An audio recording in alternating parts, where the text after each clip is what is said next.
और आइए जल्दी से आपको लेकर चलते हैं श्रीनगर। जैनेंद्र हमारे साथ मौजूद हैं। जैनेंद्र, ये अमन, शांति, भाईचारा, अनुच्छेद 370 खत्म होने के बाद जिसका जिक्र अभी रविंद्र रैना कर रहे थे, इससे जुड़ी हुई तस्वीरें श्रीनगर में इस समय कैसी दिख रही हैं? कुछ देर पहले तक तो आप कह रहे थे कि अभी ज्यादा वोटर्स नहीं पहुंच रहे हैं, तस्वीर बदली आप कुछ पोलिंग बूथ पर?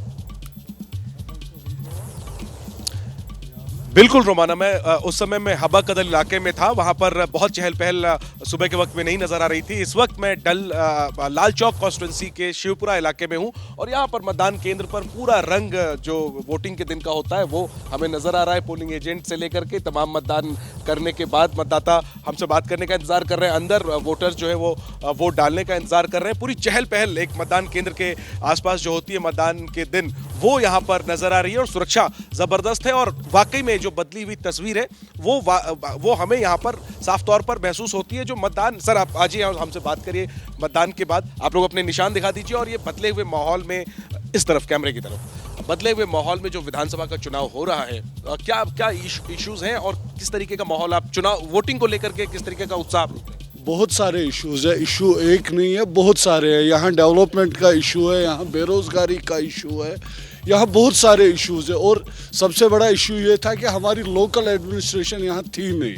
After the gap of the 10 years यहाँ की कोई हुकूमत बनने जा रही है।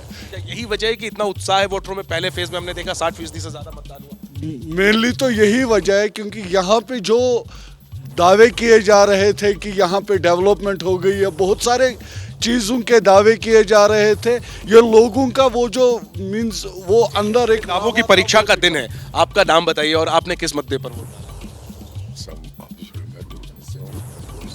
अच्छा, ठीक है, ये सरकारी नौकरी में है तो लेकिन मतदान जो है रोमाना बहुत ही शांतिपूर्वक जो है वो शुरू हो गया है और तमाम मतदान केंद्रों पर चहल पहल नजर आ रही है। और चूंकि ये 10 सालों के बाद विधानसभा का चुनाव हो रहा है, लोगों को अपनी सरकार चुनने का मौका मिल रहा है, जाहिर सी बात है वो उत्साह नजर आ रहा है। बढ़िया है ना कि बुनियादी मुद्दों को लेकर विकास की मांग के साथ मतदाता जो है वो पोलिंग बूथ पर पहुंच रहा है। अपने आप में ये लोकतंत्र के लिए, जमहूरियत के लिए एक अच्छा संकेत, एक अच्छा संदेश जो कश्मीर श्रीनगर से सामने आ रहा है। मेरे साथ रहिएगा, मैं दोबारा आपके पास आऊंगी। फिलहाल जल्दी से कटरा लेकर चलते हैं दर्शकों को। अंकित गुप्ता इस समय हमारे साथ मौजूद हैं और अंकित से जानते हैं, अंकित जहां पर आप मौजूद हैं जरा तस्वीरें दिखाइए, आप किस तरीके का उत्साह मतदाताओं में इस समय नजर आ रहा है? रोमाना, लोकतंत्र के लिहाज से बहुत अच्छी तस्वीरें। कटरा में ये माता वैष्णो देवी जो विधानसभा सीट है, इस पर पहली बार मतदान हो रहा है और देखिए कितनी बड़ी संख्या में लोग कतारों में लग करके अपनी बारी का इंतजार कर रहे हैं। बहुत सारे लोग तो ऐसे थे, जब हम यहाँ पर जो सुबह 6:15 साढ़े 6 बजे पहुंचे उससे पहले ही कतारों में लगे हुए थे और अभी भी ये कतारें लंबी होती जा रही हैं। ऐसा नहीं है कि सिर्फ पुरुष ही, महिला जो मतदाता है वो भी घरों से निकल चुकी हैं और अपने मत का इस्तेमाल कर रही हैं। क्योंकि माता वैष्णो देवी की सीट है, लिहाजा महिलाओं से भी जो है बात कर लेते हैं। मैडम, आप लोग जो है क्या इश्यूज क्या हैं, किसको ध्यान में रख करके वोट करने आए हैं? किसी पार्टी और उम्मीदवार का नाम नहीं? यही डेवलपमेंट का ही रहता है हर बार, और डेवलपमेंट का रहता है। इस सीट पर माता वैष्णो देवी विधानसभा सीट तो पहली बार बनी है, अपने आप में माता की सीट हो गई अब तो ये। हाँ, जय माता दी। क्या सोच करके वोट कर रहे हैं? हम तो अच्छा एमएलए आना चाहिए, कोई जो भी काम करे, सबके बारे में सोचे, सबका साथ, सबका विकास हो, सबके बारे में सोचे। आपसे जानना चाहूंगा, आप क्या सोच करके वोट करने आए? जय माता दी। सबसे पहले मैं ये कहना चाहती हूँ कि जो भी बनेगा एमएलए, जो भी बनेगा सब मतलब अच्छा ही होना चाहिए। जो डेवलपमेंट होना चाहिए कटरा में, यूथ के लिए सोचना चाहिए कि जो अनएम्प्लॉयमेंट लोग हैं, बच्चे। हाँ, अनएम्प्लॉयमेंट एक बड़ा मुद्दा है। तो आपसे भी एक सवाल जरूर लेना चाहूंगा कि ये सीट का नाम भी माता वैष्णो देवी विधानसभा सीट रखा गया है, ये अपने आप में एक अलग कनेक्ट भी देता है। हाँ जी, ये तो अच्छा लग रहा है कि माता वैष्णो के नाम पे जो भी जीतेगा, जो भी कैंडिडेट मतलब जीतेगा, हमें अच्छा ही लगेगा।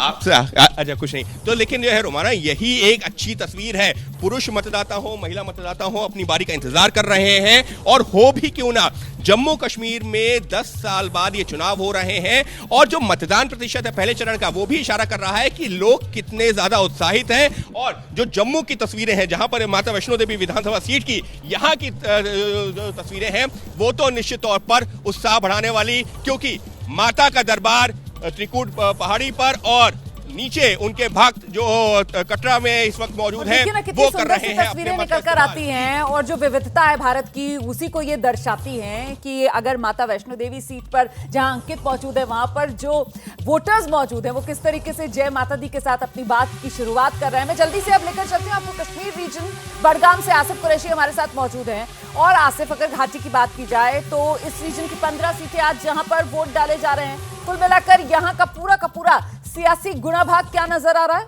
और आपके पीछे मतदाता भी हम देख पा रहे हैं। अगर हो सके तो जरा उनसे भी बात करवाइए कि इन मुद्दों को लेकर मतदान केंद्र पर पहुंच रहे हैं वोटर्स।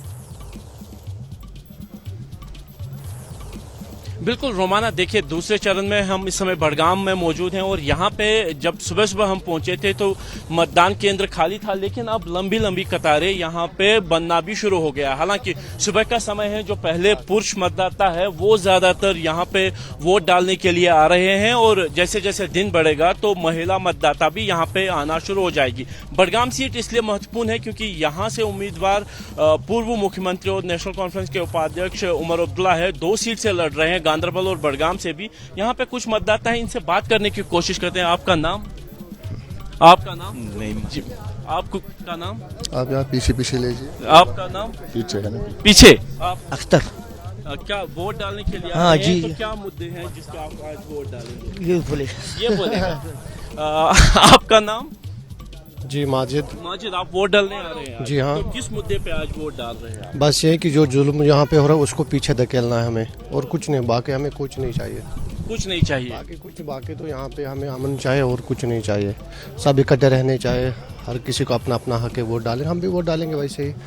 बाकी जो यहाँ पे जुल्म सितम हो रहा है उसको पीछे धकेलना। 10 साल से यहाँ पे विधानसभा चुनाव नहीं हुए, आज हो रहे हैं, तो कैसा लग रहा है? बिल्कुल, कैसा तो शांति बनी रहे, भाईचारा बना रहे, इसी को लेकर लोग निकल रहे हैं अपने घर से वोट डालने के लिए। और बडगाम जिसको लेकर ये कहा गया कि कहीं ना कहीं उमर अब्दुल्ला ने गांदरबल के बाद इस सीट को इसलिए चुना कि अपने लिए एक सेफ सीट की वो तलाश कर रहे थे, तो क्या वाकई में बडगाम उमर अब्दुल्ला के लिए सेफ सीट साबित होगा? ये भी अपने आप में बड़ा सवाल है। फिलहाल 26 सीटों पर 239 उम्मीदवार, किसका होगा बेड़ा पार? बड़ी कवरेज एबीपी न्यूज पर लगातार जारी।